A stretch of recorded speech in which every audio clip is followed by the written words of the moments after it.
we are doing some snatching tonight and upper body. So tonight is snatching and upper body. Now, you might be like, that's another snatch session per week, Owen. This is getting pretty high frequency for snatching. And I'll tell you, it is. I'll agree with you. This is getting out of hand. I don't know what's happening. So I snatched 120 last week. It was pretty good. So a lot of volume warming up to it. Pretty succinct. Not the best. I would have liked to been better. It will get better, but that's not a problem. Calm down, everyone, calm down. So tonight we're doing some low hang snatches. So we did 4 by 2 and 3 reps a couple of weeks ago for 4 to 5 sets. 6 sets? Wait, maybe it's more, maybe it's 8 sets. So we're gonna just do a bit similar tonight, work up a little bit higher. I'm definitely getting a little bit of shoulders coming in there and traps. It's nice. So we're gonna do some of those low hang snatches, and then we'll move on to upper body session, get a sick pump, and then I'll do my cardiovascular work. About 25 minutes out of zone 2. And today we're using the GoPro, and then tomorrow we're gonna go to the track and I'm gonna video that. And I, like a dumbass, didn't bring the little connection thing for the GoPro. So I haven't been using the GoPro because if anyone can answer this question, I am all ears. I know what I'm an expert in, and I know what I am not very good at in is, for some reason, footage from my phone or footage from my GoPro drives my Premiere Pro mental when I try to edit it. I have no idea why. The same thing doesn't happen to Dara, for example, and he has a MacBook. I have a HP Omen 15, and for some reason it fucks it up so much. But I'll try again with this because it is pretty versatile. Hopefully the footage is usable and we can edit it, and hopefully enjoy the track session as well. Last week didn't go to the track because of the Jiu-Jitsu camp, but I've been hitting a track session every week and a plyo session every week, as you've seen. So 2 of those kind of speed sessions, and I think it's going quite well. So let's get to snatching. And I won't talk during snatching because I want to concentrate. It's not like squatting or bodybuilding. It actually requires a bit of focus. So it'll be maybe listen to music, maybe a podcast, maybe South African murder again. South African true crime. Anybody? Huh? All right, calm down. So nice little time-lapse effect on the GoPro where it just kind of records a load of footage and then compiles it after you stop recording. So I just did that to skip through some of those warm-ups. So 50, 60 kilos here. So low hang snatches today, doubles, low hang snatches. So we were doing 90 kilos the other week on these. This is my 8th? My 9th snatch. I think this is my 9th snatch session. And it's so interesting how quickly it came back to feeling like I was just kind of in a normal training block. So obviously I started off feeling incredibly foreign.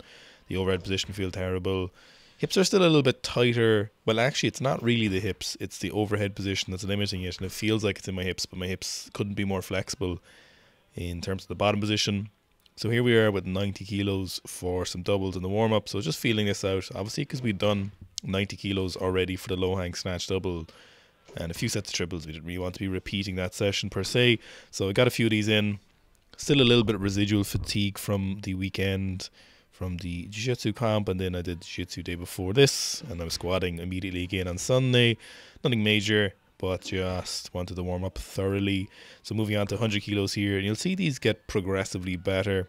A couple of things I was focusing on here. One was maintaining the back position, so imagining or aiming to hit a very, very good arch and maintaining that throughout the pull, before the setup, through the extension, and into the catch. And it is harder said than done. Then I was really focusing on a super straight extension, and you'll see most of these reps, the second rep is better, whereas the first rep is still solid, like this set for here, for example. It's pretty good, and then we're really hitting a straighter extension. The straighter you extend, the closer you stay to the barbell, the faster you can move that barbell, the less distance the barbell has to travel, so the smoother and faster it can get into that overhead position in the bottom. And what I'm looking for here in these is I'm just really searching for a good set, and I'm really trying to feel out the best possible positions, and it takes as many sets as it takes. I'm just trying to get those positions as best I possibly can, and I'm trying to kind of reveal them from the marble. If you want to use an analogy, I'm trying my best to get this perfect feeling snatch, and once I get that feeling in the snatch, I try to do 1 or 2 more sets, and then I like to leave it there and move on. So it usually takes a couple of sets. Okay, so concludes the snatching. Pretty good session. I'll have done a voiceover over that, so we'll hear about the technical work. There's a couple of things I'm thinking about in the snatch. And if there's one thing I could impart on you in weightlifting, especially in the snatch with both of those lifts, and I wish I could just beam it into your head. I wish I could just show you exactly what it is. But unfortunately, it takes a lot of years with an experienced coach, and it takes about 7 to 10 years as an athlete to get it. But good technique is essential. It is the only way you will get the best out of yourself. There's no other way to phrase that. It is the answer.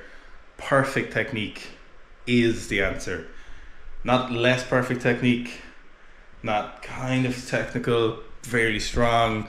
If you want to get the best lifts out of yourself, the most consistent lifting, perfect technique is it.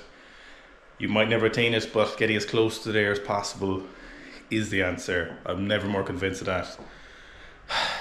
And honestly, I think in a lot of places, a lot of knowledge is losing. The technical model is kind of dying out a small bit. So a lot of older coaches would have been Soviet trained, Chinese weightlifters. You know, people like to think Chinese lifters have a different technique, but that is not true. They have different body shapes and some artistic differences. But if you look at the best lifters, they obey the laws of good technique. And it's dying out with a lot of the older coaches. The information is there, but it is something that is losing, and that's a shame. But I will do my best, and Dara will do our best to teach people who come under our wing, and hopefully you can get you guys a progress. We're gonna do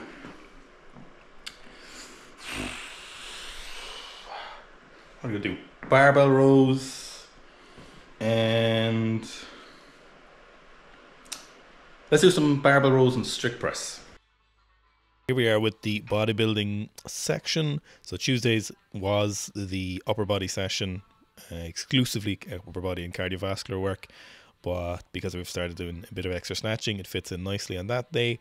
And today we're doing started off with some deficit rows. I just wanted to see how these felt, so much longer range of motion. So letting that back round, letting those shoulders relax, and then coupling that in with the overhead press. So this is, as you see, I'm always doing supersets. I think it's just a more efficient way to train, and it gets things done a lot faster, gets those sessions done a lot faster. So kind of opposing sets in some fashions, or as opposing as possible. So we move back just to the normal barbell rows, slowing down the tempo and really slowing down the last bit of the concentric, and then slowing down the eccentric, and trying to hit as many sets as possible with this, and moving on then in with the strict press. Still a ways to go with the overhead position. So some of it is coming from my elbow, but Dr. Steph and I have been working a lot on the shoulder position. So my shoulders affecting that lockout as much as anything. So it's not just my elbow extension. For example, you'll see the elbow extension isn't even great on the strict press. It's not bad, but you can see it locks out here fine, but that's with my shoulders in a freer position. So a big part of that is working on my shoulder position. Again, obviously, because it wasn't used, it didn't see the need to maintain those positions. And then with jiu-jitsu, essentially imposing the opposite positions, I ended up with, a loss in that position. Now it's coming back well. It doesn't feel like it's any problem in the snatch, but there's still a lot of work to do, and it is hard to get back when there's so many months opposing it. So then we're finishing off with a superset of Lou raises, or single arm Lou raises, with suitcase side bends. So these are fantastic exercises both for grip and for the obliques, of course. And it is great for me at the moment because I need to loosen up that thoracic because it's so tight from so much squatting, and it got very tight over that training block.